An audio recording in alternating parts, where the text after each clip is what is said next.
And this morning, I made a rather large life announcement. Yeah.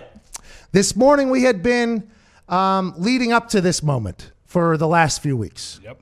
And to be completely clear, when I started saying I'm up to something, I wasn't 100% sure what I was up to, but it was. You were up to something. Oh, yeah. That's how it actually. That's how it actually started. And we've talked about my lack of filter. All right, we've talked mightily about my lack of filter, which is potentially why this show does well, by the way, because if it's in here, it's coming out. Now, I don't think everybody should act that way. I do believe that's how I've been my entire life, though. It's just kind of that whole thing.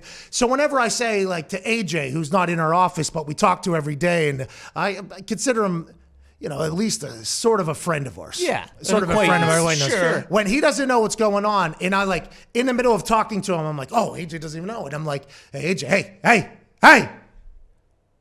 All right, I mean, we did stop the show here. I got to say something. Hey, AJ, I'm up to something, dude. And then that just starts leading into it. And the conversations did start then, but there was never a direct route to Friday Night Smackdown. Obviously, people know that I've worked with the WWE in the past. I mean, I won Rookie of the Year, okay? No big deal. I mean, that's an award that matters. That's an award that if they gave me a trophy, I would hang this thing somewhere here in the Fanduel house down here in Tampa. But I've always loved the business. I've always enjoyed the hell out of sports entertainment, professional wrestling, literally my entire life. I've been very open with, if it wasn't for the Attitude Era and wasn't for the Monday Night Wars and for me being dialed into these larger than life personalities and characters, I would have never probably had the aspirations that I had. You would probably not see or hear the same person. I assume it shaped part of my personality. I think it's pretty apparent now at this point. So I've always been a diehard fan. And there's people that hate it, and I understand you hate it. Okay, you probably watch some bullshit that I hate too, but everybody's got their own taste. But for me, it was always something that I, like this show, could kind of take a mental vacation alongside.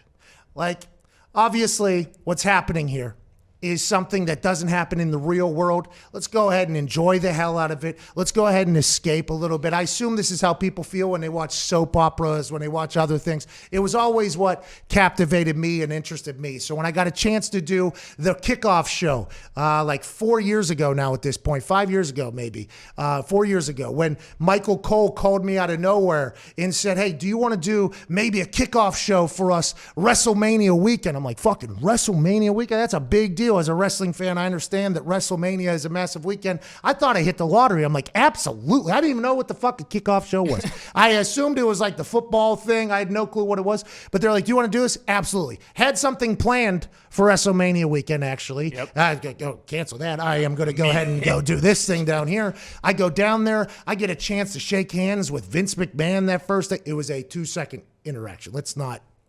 He does not remember us. We're breaking bread with him. He does not remember us. But I got a chance to meet him. He was very nice, had that incredible cadence and octave that I've never, I was like, oh, so that's real, right? Because I've always heard it on TV. I was like, oh my God, his voice is real.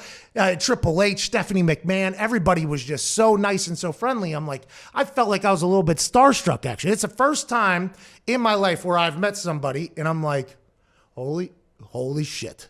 Everybody was so nice, so hospitable. Then obviously that kind of parlayed into doing more kickoff shows. And then as the business and what we were doing and the schedule started going, we continued to try to, thread the needle on how we could work together. And then obviously the NXT run starts because Adam Cole comes into our studio and acts like an absolute asshole. Scumbag. Which, worst. by the way, we've known all along. Yeah, Still is. Always has been. Always will be. Right. So then that obviously leads into hey, this could potentially lead to. So then I get in the ring. I got a chance to now experience being in the ring. I got a chance to main event a pay-per-view, okay, in my second match in War Games. And that did not, that was not something, as a wrestling fan, I was like, there is fucking no reason I should be in the match that's going on last year. This is a big deal. In the history of wrestling, the marquee names, the main eventers, they're the ones that are carrying the company. They're the ones that are selling the tickets, selling the merch. So my second match in War Games. Now, obviously, I was alongside six other incredible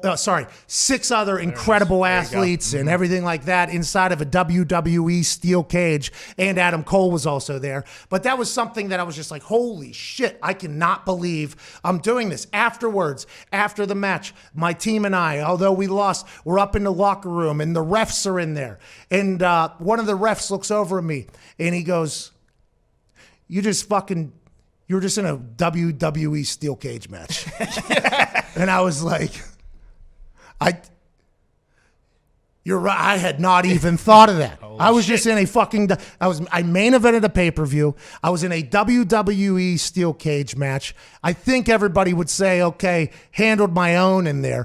And then it was just on the flight home, I'm like, this is a joke. Like, this is just a dream. It really just continued to feel, and at my age, 33, I'm an old man, been around the world though. There's not a lot of things that happen, and I'm like, I cannot, and you get this full moment of exhilaration where you're like, there's no way that I thought this was actually going to happen.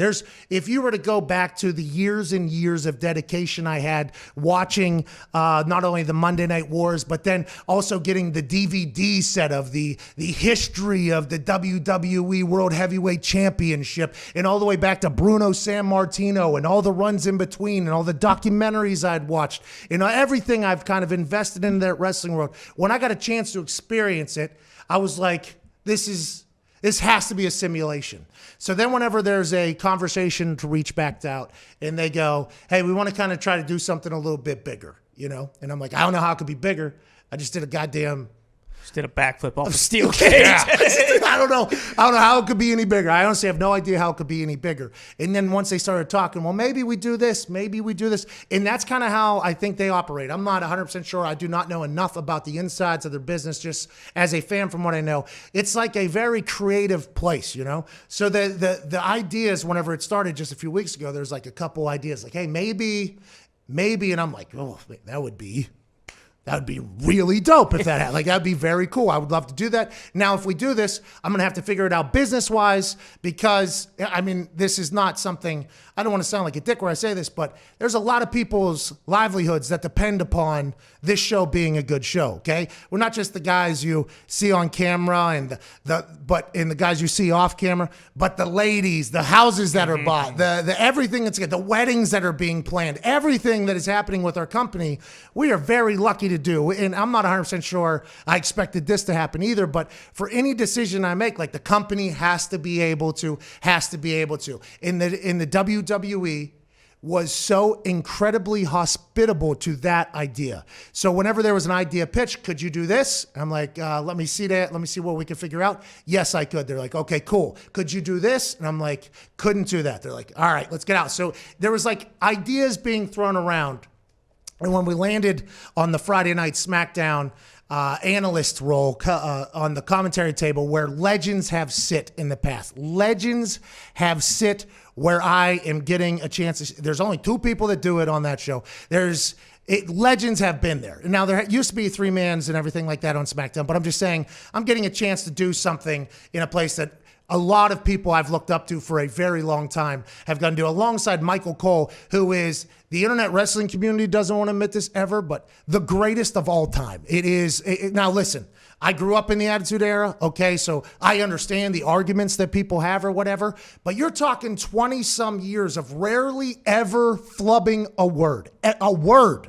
Like, you hear football commentators and play-by-play people, and they'll get a name wrong or something like that. And that's just happening in, like, Michael Cole has to remember 700 things that are going on, has to get everything right. And the guy is an absolute machine. So me getting a chance to sit next to him, knowing that he was a pretty pivotal part of the decision as well, into, would he almost like give me the okay? That's kind of how it would have to be, because it's his career as well. Kind of how I felt when I had to go hold balls for Adam Vinatieri, by the way. Like, okay, if anything goes wrong, it's going to be, it's definitely me. That one's mine. It's not Michael Cole. It's not Adam Vinatieri, okay? It's definitely me. So this is just a really cool opportunity. Fanduel helped us out immensely, obviously. They're like, how do we make this happen for you guys? It's like, is there any way we can, just maybe get a house down there in Tampa. They're in Tampa, at least for the foreseeable future. Who knows how the world's going to go?